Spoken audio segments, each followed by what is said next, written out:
All right, so let's go through some of the most common questions I get about, do we really have to call a meeting for this? Could this be an email, or is this something else? Let's hit all of the most frequently asked, are these meetings? New employee hire, this is definitely a meeting. You want that new employee to meet everybody on the team in at least the first day. Ideally, you want them to have a meeting where everybody gets a chance to welcome them, say hello on their first or second day. And you probably want them to have one-on-one meetings with everybody on the team by the end of the first week or so.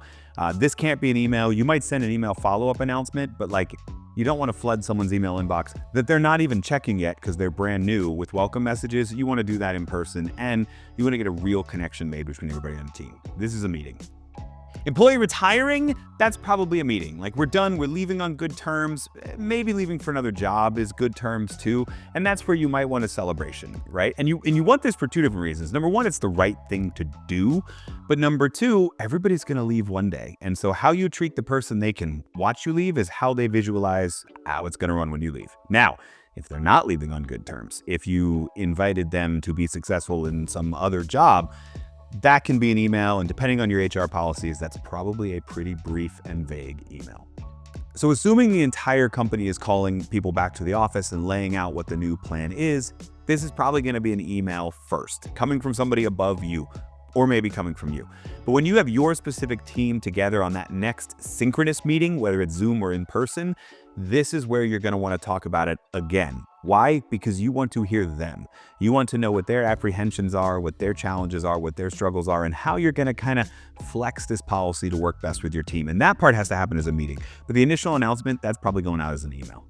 Plan on a meeting if you're making any big changes to how your team works together, not because they don't need to just receive the information, but because you're going to want to hear specific questions and specific ways people are using the previous tool so that you as a team can talk about how you're going to adapt that for the new one. There are a lot of things that are going to go unasked if you just send out some random announcement update about it that you want to be asked so your team can figure out how to use this tool to do its best work together.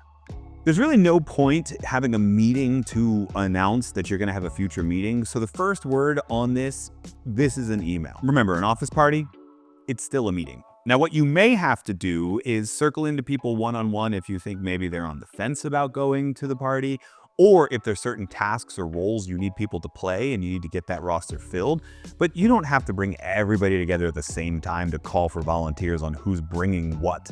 That can be done one-on-one during your normal check-in. So the initial announcement, this is an email. If you got to do one-on-ones to get some details down, I get it. But please do not call everybody together for a 30-minute meeting just to talk about the meeting we're gonna have in a few weeks. There is zero reason to do this as an asynchronous meeting because there's no dialogue involved here.